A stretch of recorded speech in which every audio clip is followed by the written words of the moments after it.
Hi everyone, and welcome to Story Time from Claddagh National School with me, Mr. Leonard. Well, I hope you've been enjoying the stories so far. I know I've been enjoying telling them, and I am absolutely certain that I'm going to enjoy telling you the story today because it comes from one of my favourite books by one of my favourite Irish storytellers, the great Eddie Lenihan, a famous Shanachie or storyteller who has visited our school quite a few times actually for the Claddagh Festival of Children's Books. I hope Eddie will come and visit us again this year. The book that I have is called Irish Tales of Mystery and Magic, and it's illustrated by Alan Clark. And Alan Clark has done some really quite beautiful illustrations for this book. Let me just show you the title page inside there. Isn't that amazing? Look at all those beautiful horses riding through the ocean. That reminds me of a film I saw recently, but we won't get into that, okay? Now, I'm very lucky because this book is quite a precious thing for me. I've had it for 12 years, and I was lucky enough to get it signed by Eddie Lenihan. It says, "To Sean, Le Morvas, Eddie Lenihan," and there is his signature right there for me, so I hold on very tightly to this book. But if you can buy any books by Eddie Lenihan when you go to your local bookshop, or if you're shopping for books online, make sure to get them. They are mighty altogether. And I don't think there's any better Eddie Lenihan story than the one I'm going to tell you today. And it's called Fionn MacCumhail and the Feathers from China. Now, Fionn MacCumhail was the leader of Fianna, and Fianna were the special guard that protected the High King of Tara back in Gaelic times in Ireland. The High King of Tara was called King Cormac at the time, and we'll get to him in a minute. But anyway, at that time in Ireland, in spite of what people think nowadays, there were men who used to travel to the four ends of the world, and few of them travelled farther than Fionn and the men of Fianna in their various hunts and adventures. One of those who did, however, was Mael Doon, who went sailing the 7 seas of the earth searching for something that no one actually knows what, and he didn't even find it in the end. But he and his men found many other things which were much more valuable to them entirely. They brought home strange stories about a land at the other side of the world called China, where all the people could write, and write backwards into the bargain. Nobody in Ireland could write at that time at all. All we were doing was scratching things into stones. Well, that was our own, wasn't it? But anyway, none of the stories that Mael Doon brought back from China was stranger than the one about how the Chinese used to punish those people who broke the law. One night, a feast was going strong in the banqueting hall of Tara. Great merriment, noise, laughter, and all the rest of it. But King Cormac, the High King of Ireland, was sitting sadly in the middle of it all, his head between his hands. "Oh, all the stories that are here, I have heard them all before, and I'm sick of it. If there was only some new man who could tell me something I didn't hear already, I'd be awful happy. And he'd be rich." Fionn MacCumhail, the leader of Fianna, and Diarmid, another famous soldier of Fianna, good-looking fella Diarmid actually, they were full of sympathy for His Highness, for they knew how much he loved stories. There was no TV or Netflix or YouTube or even books at that time, so stories were all we had. But there was nothing Fionn or Diarmid could do, and they knew it. King Cormac had indeed heard all the tales, old and new, good and bad. Suddenly, though, over the noise of the merrymaking, pounding was heard on the door.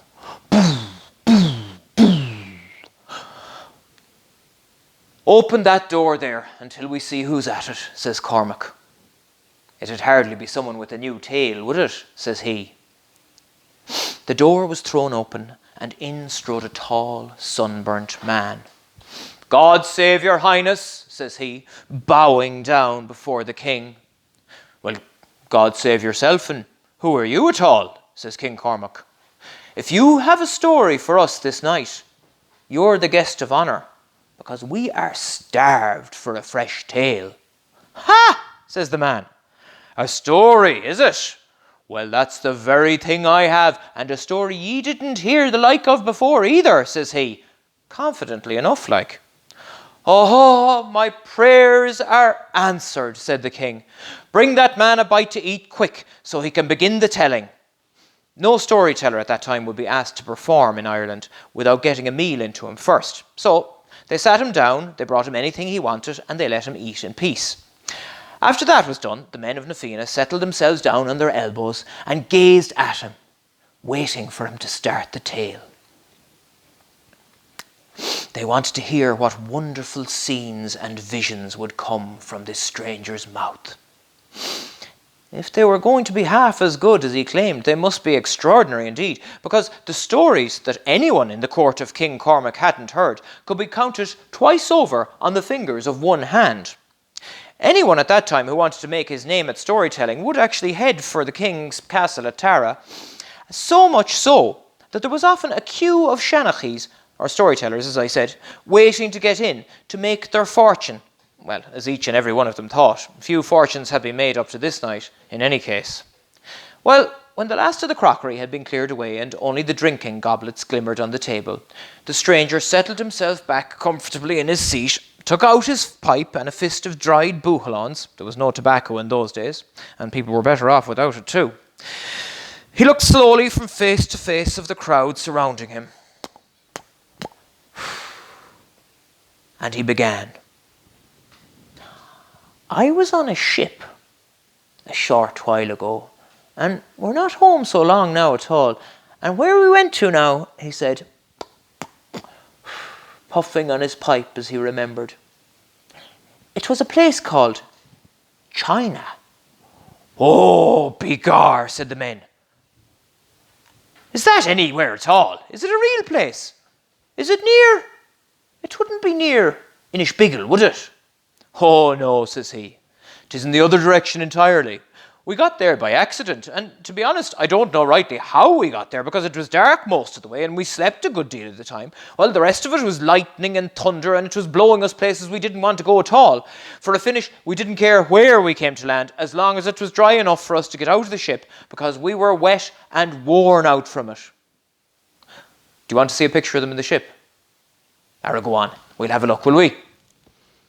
That's them in their ship on the way out to China.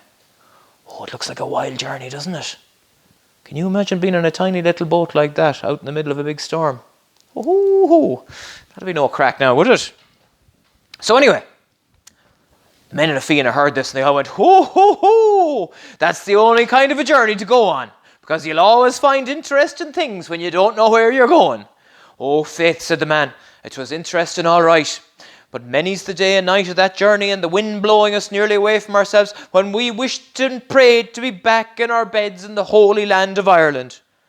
Well, it's not a bad place to be at all, surely, said Conan Whale.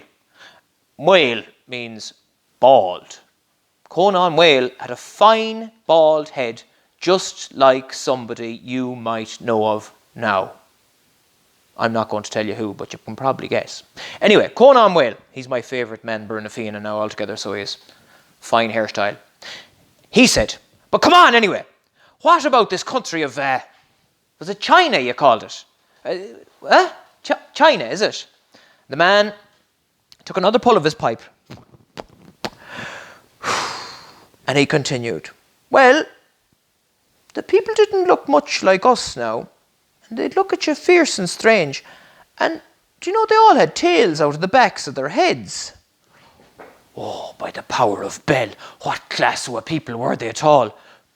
Would they bite you? Cried the listeners. No, they wouldn't bite you now. They were very civilised people. But wait until I tell ye. Usen't the women there dress like men, and the men dressed like women. Oh, must be a terrible place, all right. Oh, they couldn't be good in them like that, said the men of Na Fianna. But tell us more. Well, they had strange big animals waiting for us when we came out of the ship, with 2 humps on their backs. And we had to perch ourselves above, up on top of one of those humps, while the driver perched on the other one in front of us. And off we went then. And I remember it, because it nearly broke my back. Had they a name on those animals? Asked Gull MacMorna. Can you think of a name for those animals? Any ideas? Camels, they called them, said the man.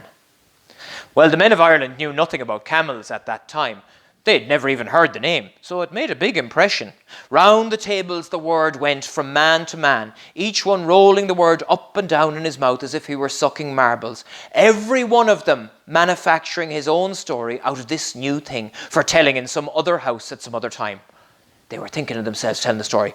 I met this man who was in a place called China, if you ever heard of it, and he travelled in an animal called a camel with a big humpy back. Would you believe it?